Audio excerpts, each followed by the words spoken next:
नेपाल दर्पणमा साथी राधा ढुङ्गानासँगै अर्जुन पोखरेलको नमस्कार।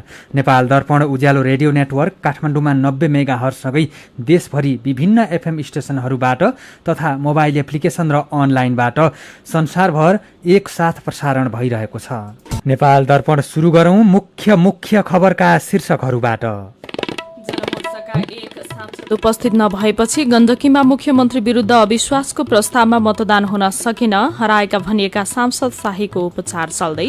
कोरोनाका सक्रिय संक्रमितको संख्या 30,000 नाग्यो, 24 घण्टामा झण्डै 5,000 जनामा पुष्टि।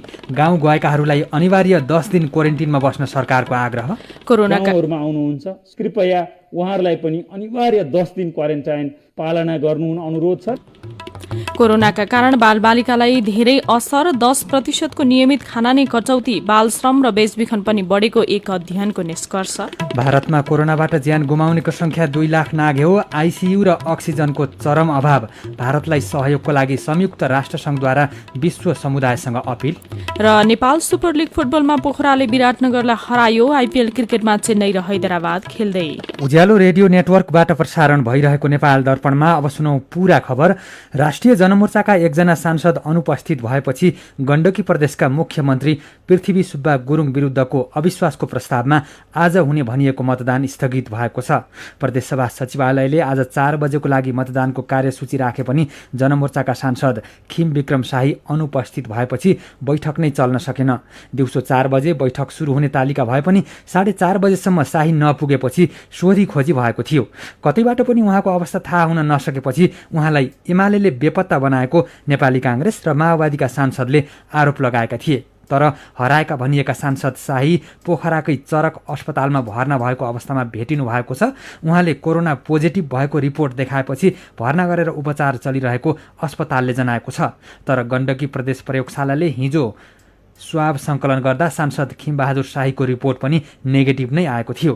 नेपाली कांग्रेसले जनमोर्चाका सांसद शाहीलाई अविश्वासको प्रस्तावमा मत दिन रोक्नकै लागि षड्यन्त्र भएको आरोप लगाएको छ। यससँगै राष्ट्रिय जनमोर्चाले पनि आफ्ना सांसद खिम विक्रम शाहीको जीवन रक्षाको माग गरेको थियो। सचेतक पियारी थापाले सांसद शाहीको अवस्था अज्ञात रहेको र उहाँको जीवन रक्षा गर्न सभामुखलाई पत्र लेखेपछि सभामुख नेत्रनाथ अधिकारीले अर्को सूचना नआएसम्मको लागि प्रदेशसभाको बैठक स्थगित भएको जानकारी दिनुभएको छ। गण्डकी प्रदेशमा एमाले र जनमोर्चाको सरकार रहेकोमा जनमोर्चाले समर्थन फिर्ता लिएपछि 28 सांसद सहित एमालेको सरकार अल्पमतमा परेको छ।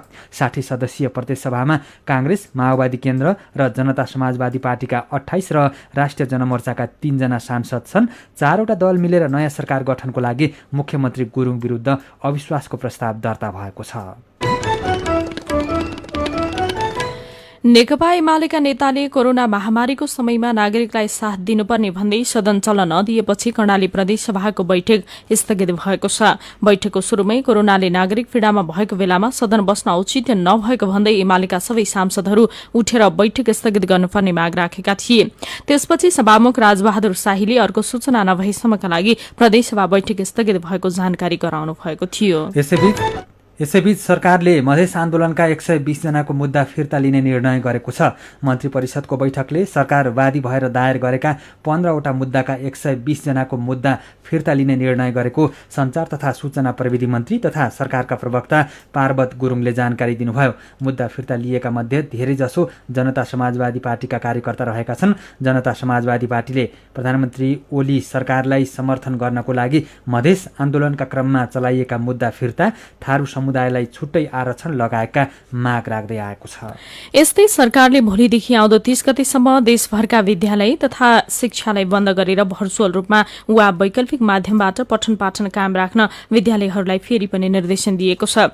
मन्त्री परिषदको बैठकका निर्णय सुनाउँदै संचार मन्त्री विद्यालय बन्द गर्न निर्देशन दिनुभयो। यस्तै सरकारले कोरोना नियन्त्रण, रोकथाम र उपचारका लागि संक्रामक रोग नियन्त्रण ऐन अनुसार हरेक जिल्लाभित्र निषेधाज्ञा जारी गर्ने लगायत सम्पूर्ण अधिकार सम्बन्धित जिल्लाका प्रमुख जिल्ला अधिकारीलाई दिएको छ। यसअघि स्थल मार्गबाट नेपाली बाहेक अरू देशका नागरिकलाई प्रवेश नदिने निर्णय गरेको सरकारले हवाई र स्थल मार्ग हुँदै नेपाल आउने भारतीय नागरिक र चीनिया नागरिकलाई स्वाब PCR नेगेटिभ रिपोर्ट सहित 10 दिनको होटल क्वारेन्टिनमा बस्ने गरी प्रवेश अनुमति दिने निर्णय गरेको छ।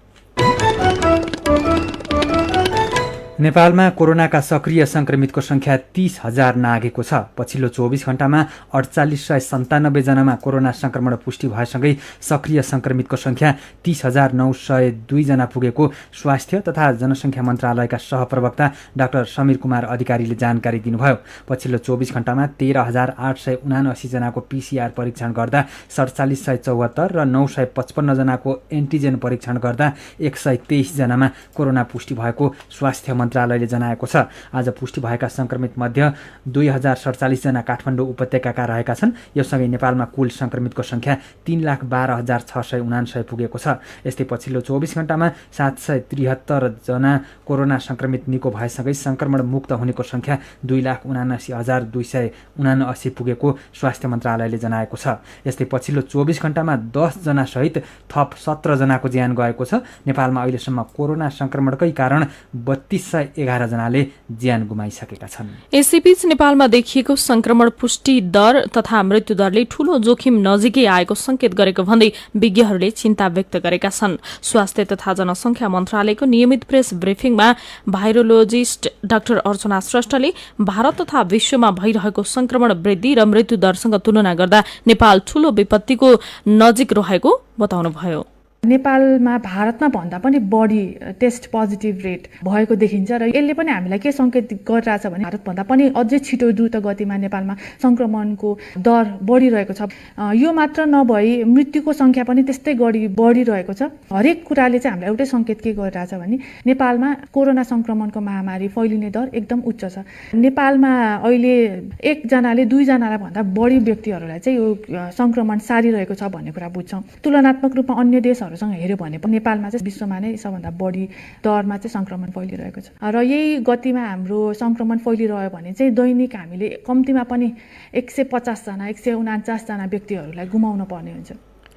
यस्तै एपिडेमियोलोजी तथा रोग नियन्त्रण महाशाखाका निर्देशक कृष्ण प्रसाद पौडेलले स्वास्थ्य सावधानीको उपाय नअपनाएका कारण निषेधाज्ञाको अवस्थामा पुग्नु परेको भन्दै निषेधाज्ञाको पालना कडाइका साथ गर्न आग्रह गर्नुभयो। उहाँले शहरमा निषेधाज्ञा हुँदा गाउँमा गएकाहरूलाई अनिवार्य क्वारेन्टिनमा बस्न पनि आग्रह गर्नुभयो। यो हामी सबैलाई बचाउनका लागि गरिएको अन्तिम अस्त्रको रूपमा आएको छ। हामीले धेरै पटक प्रयास गर्यौं, जनस्वास्थ्यका मापदण्डमा जोड दियौं, तर हामीलाई थाहा छ हाम्रोमा संक्रमण हामीले रोक्न सकेनौं। यो कुरालाई धेरै महत्त्व दिएनौं। अब ढिला भइसकेको छ। कृपया जनस्वास्थ्यको मापदण्ड पालनामा कुनै हेलचक्राइ नगरौं। जोखिमयुक्त स्थानहरूमा निषेधाज्ञाको आदेश गएपछि धेरैजना हाम्रा दाजुभाइ दिदीबहिनीहरू गाउँहरूमा आउनुहुन्छ, समुदायमा आउनुहुन्छ।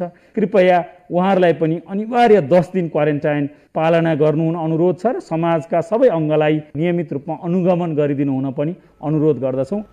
यसैबीच कोरोना महामारीको कारण बालबालिकाको चौतर्फी विकासमा ठूलो असर पुगेको एक अध्ययनले देखाएको छ। संयुक्त राष्ट्रसङ्घीय बाल कोष युनिसेफ नेपाल, शेयरकास्ट सहितका सङ्घ संस्थाले संयुक्त रूपमा गरेको अध्ययनले बालबालिकाले पर्याप्त खाना खान नपाएको, शिक्षाबाट वञ्चित हुनु परेको र परिवार गरिबीमा धकेलिँदा उनीहरूको चौतर्फी विकासमा ठूलो नोक्सानी पुगेको देखिएको छ। गएको मे महिनामा 6 पटकसम्म गरेर 6000 घर परिवारमा अध्ययन गरिएको थियो। अध्ययनका अनुसार गएको वर्ष चैत 11 गतेदेखि भएको लकडाउनको सुरुमा 90% बालबालिका पढाइबाट वञ्चित भएका थिए भने अनलाइन कक्षा सुरु भएपछि जम्मा 30% बालबालिकाले मात्रै पढ्न पाएका थिए। यसरी पढ्न पाउनेहरूमध्ये धेरै सम्पन्न परिवारका बालबालिका मात्रै थिए। यस्तै गएको अगस्त महिनासम्म 20% घर परिवारले खाद्यान्नकै लागि सङ्घर्ष गर्नु परेको थियो भने अहिले पनि 10% घर परिवारका बालबालिकाले नियमित खानामा कटौती गर्नु परेको देखिएको छ। यस्तै समुदायमा बालबालिका र महिलामाथि हुने दुर्व्यवहार तथा हिंसाका घटना पनि बढ्दै गएको, बालश्रम, बालविवाह र बेचबिखनका घटना बढ्दै गएको उत्तरदाताले बताएको अध्ययन प्रतिवेदनमा उल्लेख छ। युनिसेफले बालबालिकाको शिक्षा र पोषणको लागि 6000 घर परिवारका 10,000 बालबालिकालाई 2000 रुपियाँका दरले सहयोग गरेको पनि प्रतिवेदनमा उल्लेख छ। सीधा कुरा प्रश्न विचार यो हो उज्यालो रेडियो नेटवर्क काठमाडौँमा 90 मेगाहर्ज। नेपाल दर्पणमा कुराकानीसँगै खबरको सिलसिला बाँकी नै छ, सुन्दै गर्नुहोला। तपाईँ अहिले रेडियो मोबाइल एप्लिकेसन र अनलाइनबाट प्रसारण भइरहेको उज्यालो रेडियो नेटवर्कको नेपाल दर्पण सुन्दै हुनुहुन्छ। यतिन्जेल हामीले जनमोर्चाका एक सांसद उपस्थित नभएपछि गण्डकीमा मुख्यमन्त्री विरुद्धको अविश्वासको प्रस्तावमा मतदान हुन सकेन। कोरोनाका सक्रिय संक्रमितको संख्या 30,000 नाग्यो। गाउँ गएकाहरूलाई अनिवार्य 10 दिन क्वारेन्टिनमा बस्न सरकारको आग्रह। कोरोनाका कारण बालबालिकालाई धेरै असर, 10% को नियमित खाना नै कटौती लगायतका खबर प्रस्तुत गर्यौं। नेपाल दर्पणमा अब बाँकी प्रसंग। कोरोना भाइरसको संक्रमण बढ्दै गएपछि केही जिल्लामा निषेधाज्ञा लागू भएको छ भने केही जिल्लामा भोलिदेखि लागू गर्ने निर्णय भएको छ। भोलिदेखि काठमाडौँ, भक्तपुर र ललितपुरमा निषेधाज्ञा लगाउने निर्णय यसअघि नै भइसकेको छ। निषेधाज्ञाको बेला गर्न पाइने र नपाइने कुराहरू नागरिकलाई जानकारी गराइए पनि सबै नागरिक स्पष्ट भएका छैनन्। साथै जानुका दुवाडीले गृह मन्त्रालयका प्रवक्ता जनकराज दाहाललाई लकडाउनको समयमा मजदुरहरूले काम गर्ने ठाउँसम्म गएर काम गर्न पाउँछन् कि पाउँदैनन् भनेर सोध्नु भएको छ। ज्याला मजदुरी भनेको अब अत्यावश्यक सेवाको लागि पनि ज्याला मजदुरीका मान्छेहरू त्यहाँ इन्भल्भ हुन सक्छन् होइन। ग्यासमा काम गर्ने होलान्, त्यहाँ खाद्यान्नमा काम गर्ने होलान् मान्छेहरू, त्यहाँ आपूर्ति खाद्यान्न आपूर्तिमा, खाद्यान्न वितरणमा होइन, तरकारी आपूर्तिमा, तरकारी वितरणमा, दुध आपूर्तिमा, दुध वितरणमा।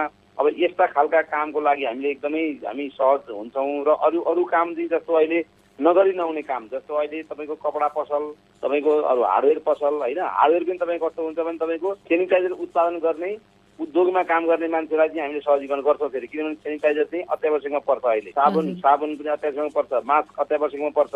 त्यस कारणले गर्दा अब त्यो बुझ्नु पर्यो हामी सबैले के अब यो भयो भने के हुन्छ, यो भयो भने के हुन्छ भन्ने भन्दा पनि अहिले यो पेन्डेमिकमा त तपाईँ बच्नु पर्यो, म बच्नु पर्यो, सबै बच्नु पर्यो नि। अहिले अस्पतालहरूमा चाहिँ कोरोना बाहेकका अरू खालका बिरामीहरू जान पाउनुहुन्छ कि पाउनुहुन्न, त्यसको लागि चाहिँ के छ व्यवस्था? आफ्नो कन्डिसन हेर्न पर्यो कि जानै नपाउने भन्ने कुरा होइन कि। तर अहिले सबभन्दा प्राइम कन्सर्नको विषय भनेको चाहिँ कोरोना नियन्त्रण रोकथाम हो क्या, कोरोनाको उपचार हो सबैभन्दा प्राइम। अब मेरो अपरेसन गर्नुपर्ने अब 1-2 महिना पछि गरे हुने छ भने पछि गर्ने नि होइन, मेरो आँखा जोत्ताउने 1-2 महिना पछि गरे हुने पछि गर्ने। त्यस कारणले नर्मल खालको तपाईँको चाहिँ ट्रिटमेन्ट चेक जाँचमा चाहिँ अब किन यो कोरोनाको बेलामा किन जानु पर्यो, अहिले नजानु त्यस्तो क्षति स्वास्थ्यलाई हानि नोक्सानी हुँदैन भने नजाने, त्यो कुरा हो। तर कोरोनाको त जानु पर्यो, कोरोना त पर्खेर हुँदैन। त्यस कारणले गर्दाखेरि कोरोनाको उपचारमा अरू साइड इफेक्ट नपरोस् अथवा बाधा विरोध नहोस् भन्ने उद्देश्यले त्यो भनेको हो। जानै नपाउने, तपाईँ उपचारमा जानै हुँदैन भन्ने कुरा चाहिँ होइन होइन। किनभने एकातिर तपाईँको चाहिँ अब अहिले नर्मल केसमा तपाईँ पेटको तपाईँलाई सामान्य अब पेटको चाहिँ बिरामी छ भने तपाईँले चाहिँ 1-2 महिना पछि गए हुन्छ भने 1-2 महिना पछि जाने के फरक पर्छ? जस्तो कोरोना बाहेक अरू खालको पनि इमर्जेन्सी केसहरू छ भने चाहिँ अस्पताल जानु पर्यो होइन? जानु पर्यो, त्यसको लागि सहजीकरण एकदमै हुन्छ। त्यहाँ कार्ड बोक्नु तपाईँले, डक्टरको प्रेसक्रिप्सन बोक्नु तपाईँले, आफ्नो नागरिकता परिचय बोक्नु भएकै हुन्छ। त्यसले गर्दाखेरि जथाभावी नहिँड्नु भनेर गरेको सरकारले हो। ट्याप्पै भित्रै भन्ने कुरा पनि होइन नि होइन। मान्छेलाई तरकारी किन्न जानु पर्ला, दुध किन्न जानु पर्ला होइन, चिजहरू किन्न जानु पर्ला। अब यसको लागि त हो, तर पनि अनावश्यक रूपमा मर्निङ वाक गर्ने, इभिनिङ वाक गर्ने, तपाईँ भिडभाडमा जाने, जिममा जाने, अब यस्ता कामलाई को निषेध गरेको त अहिले त। उहाँ हुनुहुन्थ्यो गृह मन्त्रालयका प्रवक्ता जनकराज दाहाल। नेपाल दर्पणमा फेरि पनि खबरकै सिलसिला। बागमती प्रदेशमा नवनियुक्त 3 जना मन्त्री र 1 जना राज्य मन्त्रीले पद तथा गोपनीयताको शपथ ग्रहण गरेका छन्। मन्त्री परिषद विस्तार गरिए लगत्तै प्रदेश प्रमुख विष्णुप्रसाद प्रसाईले 3 जना मन्त्रीलाई शपथ ग्रहण गराउनुभयो। त्यसैगरी बागमती प्रदेशका मुख्यमन्त्री डोरमणि पौडेलले 1 जना राज्य मन्त्रीलाई शपथ ग्रहण गराउनुभयो। प्रदेशमा रिक्त रहेको उद्योग, पर्यटन, वन तथा वातावरण मन्त्रीका रूपमा सुरेश नेपाल, आन्तरिक मामिला तथा कानून मन्त्रीमा केशवराज पाण्डे, सामाजिक विकास मन्त्रीमा सरस्वती बस्नेत र सामाजिक विकास राज्य मन्त्रीमा डाक्टर रामकुमार अधिकारीलाई मुख्यमन्त्री पौडेलले नियुक्त गर्नुभएको हो। रोल्पामा जंगलमा लागेको डढिलो बस्तीमा पस्दा 36 घर जलेर नष्ट भएका छन्। त्रिवेणी गाउँपालिका वडा नम्बर 2 मा सोमबार शुरू भएको डढिलो बस्तीमा पुग्दा 36 घरसँगै 15 भन्दा धेरै गोठ जलेर नष्ट भएका गाउँपालिका अध्यक्ष शान्तकुमार ओलीले जानकारी दिनुभयो। अध्यक्ष ओलीका अनुसार वडा नम्बर 2 को पिरले गाउँमा 20 घर, बिर्तीवाङमा 5 घर, चेत्रेमा 5 घर तथा वडा नम्बर 3 को तिखनभिरमा 3 घर र वडा नम्बर 6 को धारम खोलामा 3 घर जलेका हुन्। त्रिवेणीमा डढेलो केही नियन्त्रणमा आए पनि रुन्तीगढी गाउँपालिकाको गुनामतिर आगो फैलिँदा 5 भन्दा धेरै बस्ती जोखिममा परेका छन्। अहिले सुरक्षा निकाय सहित स्थानीय बासिन्दाले आगो निभाउने प्रयास गरिरहेका छन्। रोल्पाका प्रमुख जिल्ला अधिकारी नवराज सापकोटा, प्रहरी नायब परीक्षक नरेश राज सुवेदी सहितको टोलीले आगलागी प्रभावित क्षेत्रको स्थलगत निरीक्षण गरेको छ। लमजुङको दोर्दी गाउँपालिका वडा नम्बर 6 ढोटेनीमा निर्माणाधीन 25 मेगावाट क्षमताको माथिल्लो दोर्दी ए आयोजना आउँदो जेठको अन्तिमसम्म निर्माण सम्पन्न हुने भएको छ। लिबर्टी इनर्जी हाइड्रो पावरले निर्माण गरिरहेको दोर्दी खोलामा निर्माणाधीन आयोजनाको धेरैजसो काम सम्पन्न भइसकेको र जेठको अन्तिम हप्तासम्म विद्युत उत्पादन गर्ने आयोजनाका प्रवर्धक राजेन्द्र वस्तीले बताउनुभयो। यही हप्ताभित्र सुरुङमा पानी हाल्ने तयारी छ। कोरोना महामारी र प्रसारण लाइन बनाउन ढिला भएकोले आयोजनाको उत्पादनमा पनि ढिलाइ हुन लागेको उहाँले जानकारी दिनुभयो। नेपाल दूरसञ्चार प्राधिकरणबाट प्रवाह हुने सबै सेवा आजदेखि अनलाइन मार्फत हुने भएको छ। प्राधिकरणमा कार्यरत 8 जनाभन्दा बढी कर्मचारीमा कोरोना भाइरस संक्रमण पुष्टि भएसँगै सबै काम अनलाइन मार्फत हुने भएको हो। प्राधिकरणले सूचना निकालेर अर्को सूचना नहुँदासम्म अहिले हुँदै आएका सबै काम अनलाइन मार्फत हुने जनाएको हो। प्राधिकरणका प्रवक्ता सन्तोष पौडेलले प्राधिकरणबाट प्रवाह हुँदै आएका सेवाका लागि सेवा प्रदायक कम्पनीहरूले अनलाइन मार्फत जानकारी गराउनुपर्ने बताउनुभयो। सीधा कुरा प्रश्न विचार यो हो उज्यालो रेडियो नेटवर्क काठमाडौँमा 90 मेगाहर्ज। नेपाल दर्पणमा मेरो पनि भन्नु छ सँगै खबरको सिलसिला बाँकी नै छ, सुन्दै गर्नुहोला। विभिन्न रेडियो स्टेशनबाट मेचीदेखि महाकालीसम्म र मोबाइल एप्लिकेसन तथा अनलाइनबाट संसारभरि एकसाथ प्रसारण भइरहेको नेपाल दर्पणमा तपाईंलाई फेरि स्वागत छ। नेपाल दर्पणमा अब बाँकी खबर। कोरोना संक्रमण नियन्त्रणका लागि रूपन्देहीमा भोलिदेखि आउँदो वैशाख 30 गतेसम्म निषेधाज्ञा गरिने भएको छ। भोलि बिहान 6 बजेदेखि वैशाख 30 गते बिहान 6 बजेसम्मका लागि रूपन्देही जिल्लाभर लागू हुने गरी निषेधाज्ञा हुने प्रशासनले जनाएको छ। यस्तै जाजरकोटमा पनि आउँदो वैशाख 18 गतेदेखि एक हप्ताको लागि निषेधाज्ञा गरिने भएको छ। जिल्ला प्रशासन कार्यालय अर्घाखाँचीबाट प्रभाव हुने सबै सेवा बन्द गरिएको छ। सहायक प्रमुख जिल्ला अधिकारी विनोद खनाल सहितका कर्मचारीलाई कोरोना संक्रमण भएपछि अत्यावश्यक बाहेक सबै सेवा बन्द गरिएको हो। प्रशासनबाट हुने नागरिकता राहदानी वितरण सहित दैनिक प्रदान गरिने सेवा वैशाख 22 गतेसम्मको लागि बन्द भएको प्रमुख जिल्ला अधिकारी विष्णु पौडेलले जानकारी दिनुभयो। ताप्लेजुङको हिमाली बस्तीका बासिन्दा वर्षायामका लागि खाद्यान्न जोहो गर्न लागेका छन्।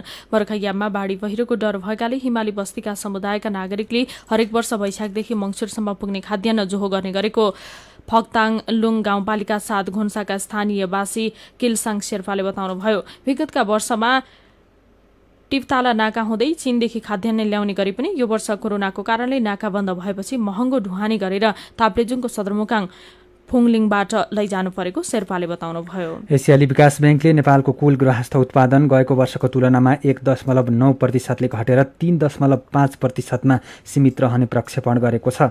ब्याङ्कले आज सार्वजनिक गरेको एसियाली विकास परिदृश्यमा कोरोना संक्रमण घटेसँगै अर्थतन्त्रमा आएको केही सुधारले अर्थतन्त्र उकासिने देखिए पनि अहिले फेरि रोग फैलिरहेकोले अर्थतन्त्र पुनः प्रभावित हुने प्रक्षेपण गरेको हो। धानको उत्पादन वृद्धि हुने अपेक्षा गरिएकोले कृषि उत्पादकत्व 2.4%ले बढ्ने तथा औद्योगिक क्षेत्रको वृद्धि 2.5% र सेवा क्षेत्रको वृद्धि 3.4%ले हुने अनुमान गरिएको एसियाली विकास ब्याङ्कले जनाएको छ। खोटाङमा 100 वर्ष पुरानो गुम्बा पुनर्निर्माण गरिने भएको छ। भूकम्पले क्षति पुगेको खेपिलासगढी गाउँपालिका 1 फेदीको तेछिन छोलिङ गुम्बा पुनर्निर्माणको तयारी गरिएको हो। यस्तै प्राधिकरणले 54 लाखमा 80 खर्कको बुद्ध छोलिङ गुम्बा र 79 लाख रुपैयाँ लागतमा मोढेको ठेकचोक मिट्रोल सप्तेन छोलिङ गुम्बा पुनर्निर्माणको काम अघि बढाएको हो। रुकुम पश्चिमको सानीभेटी नदीमा पौडी खेल्ने क्रममा एक बालकको ज्यान गएको छ। आज दिउँसो गेरुङढुङ्गाबाट पौडी खेल्न भेरी नदीमा हाम फालेका पुथा उत्तरगंगा गाउँपालिका 5 का 14 वर्षीय निशान घरती मगरको डुबेर ज्यान गएको हो। पछिल्लो समय उतार चढाव हुँदै आएको शेयर बजार आज फेरि घटेको छ। नेप्से आज 13.79 अङ्कले घटेर 2585.28 बिन्दुमा झरेको छ। आज व्यापार उत्पादन र अन्य समूहको शेयर बढे पनि बैंकिङ, विकास बैंक, होटल तथा पर्यटन, जलविद्युत, फाइनान्स, माइक्रो फाइनान्स, जीवन बीमा, निर्जीवन बीमा र लगानी समूहको शेयर घटेको छ। 215 कम्पनीका 89,65,000 किता शेयर 3.79 अर्ब रुपैयाँमा कारोबार भएका छन्। समग्र बजार घटे पनि विशाल बजार कम्पनी र महिला लघुवित्तको शेयर 10% का दरले बढेको छ। मेरो पनि भन्नु छ। काठमाडौँ उपत्यका छाड्ने यात्रुको चापले टिकट पाउने मुस्किल, सडक अस्तव्यस्त भएको उज्यालोको खबरमा सीता पाण्डे राणाभाट लेख्नुहुन्छ। यो भिडभाडबाट पनि कोरोना फैलन्छ भन्ने कुरा यात्राको लागि जाने यात्रुहरूले पनि बुझ्नुपर्ने हुन्छ। त्यसैले स्वास्थ्य मापदण्ड अपनाएर जाउँ, कोरोनाबाट बचौं र बचाउँ। निश्चल गेवाली लेख्नुहुन्छ, अब सरकारले एक प्रदेशबाट अर्को प्रदेशमा जाँदा अनिवार्य PCR रिपोर्ट बिना प्रवेशमा निषेध गर्नु पर्यो। यसो गर्दा आफू र अरू व्यक्ति भाइरस संक्रमणबाट केही जोगिने थिए। अमृत कुमार ढकालको विचार यस्तो छ, ठुला बडाले भिड जम्मा गर्न हुने, नियम पालना गर्नु नपर्ने अनि हामीले किन गर्ने नभनौँ। केही परिहाले हाम्रा लागि हेलिकप्टर, महँगो अस्पतालमा भर्ना, विशेषज्ञको सेवा उपलब्ध हुनेवाला छैन। कोरोनाबाट आफ्नो रक्षा आफै गरौँ। कृष्ण गौतम सार्वजनिक बसहरू स्वास्थ्य सेवा मापदण्ड पूरा गरेर सञ्चालन गर्नुपर्छ भन्नुहुन्छ। उहाँको विचारमा यदि सार्वजनिक बस सञ्चालन नगरे गएको वर्ष झैँ यस वर्ष पनि मजदुर, श्रमिक, किसान, गरिब असहायहरू आफ्ना गन्तव्यसम्म पुग्न काखमा बच्चा, पिठुमा झोला, पैतलामा ठेला उठाउँदै 5-7 दिन हिँड्नुपर्ने तीतो वास्तविकता आउन सक्छ। सरकारले यसतर्फ ध्यान दिनुपर्छ। अनि नेपालबाट तेस्रो देश जान र नेपाललाई ट्रान्जिट बनाएर अरू देश जान रोक लगाएको खबरमा शेर्पा आङ नाम गरेका साथी फेसबुकमा लेख्नुहुन्छ, यो निर्णय पहिले नै गरिदिएको भए सायद आजका दिनसम्म कोरोनाको महामारी यति धेरै फैलने थिएन होला। सरकारले यस्ता निर्णय बेलैमा गरेको राम्रो। विचारका लागि तपाईलाई धन्यवाद। मेरो पनि भन्नु छ। मेरो पनि भन्नु छ प्रस्तुत गर्दै हुनुहुन्थ्यो साथी भोजेन्द्र बस्नेत। नेपाल दर्पणमा अब विदेशका खबर। भारतमा कोरोना संक्रमणबाट ज्यान गुमाउनेको संख्या 2 लाख नागेको छ। एकै दिन झण्डै 3300 जनाले ज्यान गुमाएसँगै कोरोना संक्रमणबाट ज्यान गुमाउनेको संख्या 2 लाख नागेको भारतको केन्द्रीय स्वास्थ्य मन्त्रालयले जनाएको छ। यस्तै लगातार 7 दिनदेखि भारतमा दैनिक 3 लाखभन्दा धेरैमा कोरोना संक्रमण पुष्टि भइरहेको छ। भारतमा अहिलेसम्म 1,79,97,000 भन्दा धेरैमा कोरोना संक्रमण पुष्टि भएको छ। दोस्रो लहर फैलिएर संक्रमण दर उच्च बनेसँगै भारतमा महामारी भयावह अवस्थामा पुगेको छ। अस्पतालमा बेड, आईसीयू तथा अक्सिजन र स्वास्थ्यकर्मीका चरको अभाव भइरहेको भारतीय संचार माध्यमले जनाएका छन्। दिल्लीमा सबको अन्त्येष्टि गर्ने ठाउँको समेत अभाव भएको छ। यसैबीच संयुक्त राष्ट्रसंघले भारतलाई सहयोग गर्न विश्व समुदायसँग अपील गरेको छ। संयुक्त राष्ट्रसंघको 75औं महासभाका अध्यक्ष वोल्कान बोजकेले ट्वीट गर्दै भारतमा कोरोना महामारीका कारण भयावह अवस्था आएको भन्दै सहयोगका लागि विश्व समुदायसँग अपील गर्नुभएको हो। उहाँले सबै सुरक्षित नभएसम्म कोही पनि सुरक्षित नहुने भन्दै सबै मिलेर समस्या समाधान गर्नुपर्ने बताउनु भएको छ। अफ्रिकी देश बुर्किना फासोमा आतंकवादीहरूले 3 जना युरोपेली पत्रकारको हत्या गरेका छन्। बुर्किना फासोका संरक्षित जीवजन्तुको चोरी सिकारी नियन्त्रणको गस्तीमा सहभागी रहेका 2 जना स्पेनिस र 1 जना आइरिस पत्रकारको हत्या भएको समाचार संस्था एएफपीले जनाएको छ। ती पत्रकारहरू रिपोर्टर्स विदाउट बोर्डरसँग आबद्ध थिए। बुर्किना फासोका सञ्चार मन्त्री एवं सरकारका प्रवक्ता ओसेनी टाम्बुराले विज्ञप्ति निकालेर 3 जना पत्रकारको हत्या भएको र 1 जना बुर्किना फासोका नागरिक बेपत्ता भएको बताएका खबरमा उल्लेख छ। नेपाल दर्पणमा अब खेल खबर। नेपाल सुपर लिग फुटबलमा पोखरा थन्डर्सले विराटनगर एफसीलाई हराएको छ। दशरथ रंगशालामा भएको खेलमा पोखराले विराटनगरलाई 1 गोलले हरायो। पोखराको लागि 82औं मिनेटमा नवयुग श्रेष्ठले गोल गरे। दुई खेलेको पोखराले आज पहिलो जित निकाल्दै 3 अंक जोडेको छ। यस्तै पहिलो खेल जितेको विराटनगरको पनि 3 अंक नै रहेको छ। आज भएको पहिलो खेलमा चितवन एफसी र बुटवाल लुम्बिनी एफसीले 2-2 गोलको बराबरी खेले। चितवनको लागि जर्ज फ्रेन्च कार्कीले 15औं मिनेटमा र 19औं मिनेटमा टेक बहादुर बुढाथोकीले गोल गरे। तर लुम्बिनीका आशिष लामाले 32औं मिनेटमा र लक्ष्मण रुचालले 64औं मिनेटमा गोल गर्दै खेल बराबरीमा ल्याए। आजको बराबरीसँगै बुटवाल लुम्बिनी 4 अंक सहित शीर्ष स्थानमा पुगेको छ। चितवनको भने 2 खेलमा बराबरी खेल्दै 2 अंक जोडेको छ। र इन्डियन प्रिमियर लिग आइपीएल क्रिकेटमा अहिले चेन्नई सुपर किङ्स र सनराइजर्स हैदराबाद खेलिरहेका छन्। दिल्लीमा टस जितेर पहिले ब्याटिङ गरेको हैदराबादले ताजा अवस्थामा 8 ओभर 5 बलको खेल सकिँदा 1 विकेट गुमाएर 58 रन बनाएको छ। हैदराबादका जोनी ब्रेस्टो 7 रन बनाएर आउट भए। अहिले डेभिड वार्नर 28 र मनिष पाण्डे 21 रन बनाएर खेलिरहेका छन्। चेन्नई 8 अङ्कसहित तालिकाको दोस्रो स्थानमा छ भने हैदराबाद 2 अङ्कसहित पुछारमा छ। लिगमा रोयल च्यालेन्जर्स बेङ्गलोर 10 अङ्कसहित शीर्ष स्थानमा छ। आज विजयी भएमा चेन्नई शीर्ष स्थानमा पुग्नेछ। खेल खबरसँगै उज्यालो रेडियो नेटवर्कबाट प्रसारण भइरहेको नेपाल दर्पणको समय सकिनै लागेको छ। बिदा हुनु अघि आजका मुख्य खबरका शीर्षकहरू फेरि एकपटक। जनमोर्चाका एक सांसद उपस्थित नभएपछि गण्डकीमा मुख्यमन्त्री विरुद्ध अविश्वासको प्रस्तावमा मतदान हुन सकेन। हराएका भनेका सांसद शाहीको उपचार चल्दै। कोरोनाका सक्रिय संक्रमितको संख्या 30,000 नाग्यो। 24 घण्टामा झण्डै 5,000 जनामा पुष्टि। गाउँ गएकाहरूलाई अनिवार्य 10 दिन क्वारेन्टिनमा बस्न सरकारको आग्रह। कोरोनाका कारण बालबालिकालाई धेरै असर, 10% नियमित खाना नै कटौती, बालश्रम र बेचबिखन पनि बढेको एक अध्ययनको निष्कर्ष। भारतमा कोरोनाबाट ज्यान गुमाउनेको संख्या 2 लाख नाग्यो। आइसियु र अक्सिजनको चरम अभाव। भारतलाई सहयोगको लागि संयुक्त राष्ट्रसङ्घद्वारा विश्व समुदायसँग अपील। र नेपाल सुपर लिग फुटबलमा पोखराले विराटनगरलाई हरायो। आइपिएल क्रिकेटमा चेन्नई र हैदराबाद खेल्दै। आजको नेपाल दर्पण सकिएको छ। प्रविधिमा साथ दिने साथी सङ्घर्ष विष्टसँगै हामी राधा ढुङ्गाना र अर्जुन पोखरेल पनि बिदा हुन्छौँ। कोरोनाको जोखिम कायमै रहेकोले सुत्नु अघि पनि साबुन पानीले मिची 20 सेकेन्डसम्म हात धुन नबिर्सनुहोला। नमस्कार।